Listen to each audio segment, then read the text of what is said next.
1 gram இல்லை 2 கிராமில் silver coin கிடைக்கும். நகை கடையில் போய்ட்டு 1 கிராம் இல்லை 2 கிராம் சில்வர் காயின் வாங்கிக்கோங்க.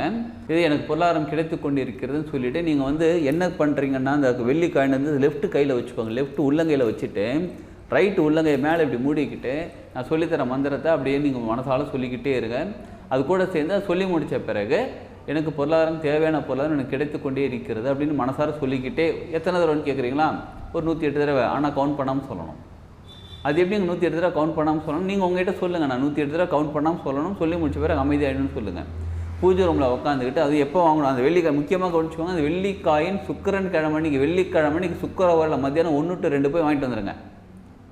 சரிங்களா? ஒவ்வொரு வெள்ளிக்கிழமையும் அந்த காயின் எடுத்து வச்சு மந்திரம் பண்ணுங்கள். காலையில் 6 to 7 சுக்கரவாரை, மத்தியானம் 1 to 2 சுக்கரவாரை, நைட்டு 8 to 9 சுக்கரவாரை, காலையில் 6 to 7 பூஜை பண்ணுறதுக்கு சரியான நேரம் சுக்கரவாரில் வெள்ளிக்கிழமை அன்றைக்கி.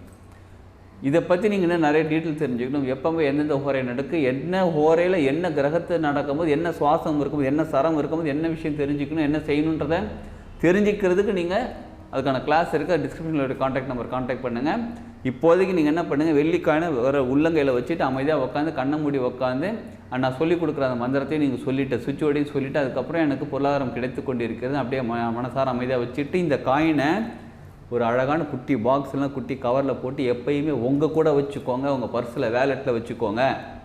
இல்லை லேடிஸாக இருந்தீங்களா, ஃபீமேலாக இருக்கீங்களா, உங்களுடைய பேக்கில் வச்சுக்கோங்க. பெண்கள் உங்கள் பேக்கில் வச்சுக்கோங்க. உங்கள் கூட எப்பயுமே இருக்கணும். உங்களுக்கு எனர்ஜி கொடுத்துக்கிட்டே இருப்பாங்க. அவங்க நீங்கள் என்ன மந்திரம் சொல்கிறீங்களோ, நீங்கள் என்ன மனநிலையிலேருந்து அந்த மந்திரம் சொல்கிறீங்களோ அதற்கான ஃப்ரீக்வன்சி உங்களுக்கு க்ரியேட் ஆகிட்டே இருக்கும். உங்களுக்கு பொருளாதாரம் வந்து சேர்ந்துக்கிட்டே இருக்கும்.